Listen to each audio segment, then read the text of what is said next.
بسم اللہ الرحمن الرحیم۔ قرآن مجید کی انمول باتیں، سود کی حرمت اور اللہ رسول صلی اللہ علیہ وسلم کی طرف سے اعلان جنگ۔ اے ایمان والو، مت کھاؤ سود کئی حصہ بڑھا کر، یعنی سود در سود، اور اللہ تعالی سے ڈرو تاکہ تم کامیاب ہو جاؤ، اور اس آگ سے بچو جو کافروں کے لیے تیار کی گئی ہے، اور اللہ تعالی اور رسول کی اطاعت کرو تاکہ تم پر رحم کیا جائے۔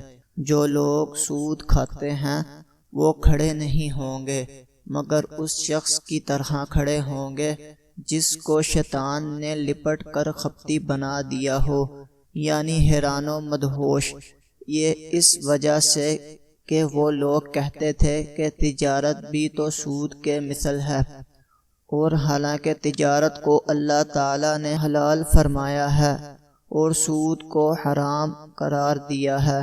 پھر جس شخص کو اس کے پروردگار کی طرف سے یہ نصیحت پہنچی اور وہ باز آ گیا تو جو کچھ پہلے ہو چکا وہ اسی کا رہا اور اس کا معاملہ اللہ کے حوالے رہا، اور جو شخص پھر دوبارہ ایسا کرے تو یہی لوگ ہیں آگ والے، اور وہ اس میں ہمیشہ رہیں گے۔ اور اللہ تعالی سود کو مٹاتا ہے اور صدقات کو بڑھاتا ہے، اور اللہ پاک پسند نہیں فرماتے کسی بھی کفر کرنے والے کو، کسی گناہ کے کام کرنے والے کو۔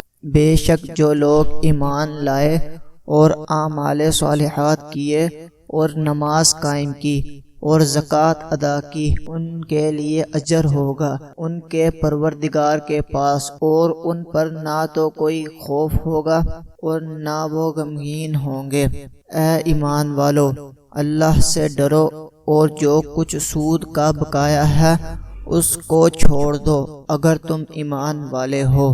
پھر اگر تم ایسا نہ کرو تو اللہ تعالی اور اس کے رسول کی طرف سے اعلان جنگ سن لو، اور اگر تم توبہ کرو تو تم کو تمہارے اصل مال ملیں گے، نہ تم کسی پر ظلم کرو اور نہ کوئی تم پر ظلم کرے۔ اور اگر وہ شخص تنگ دست ہو تو اسے خوشحالی تک مہلت دینے کا حکم ہے، اور اگر تم معاف ہی کر دو تو یہ تمہارے لیے زیادہ بہتر ہے۔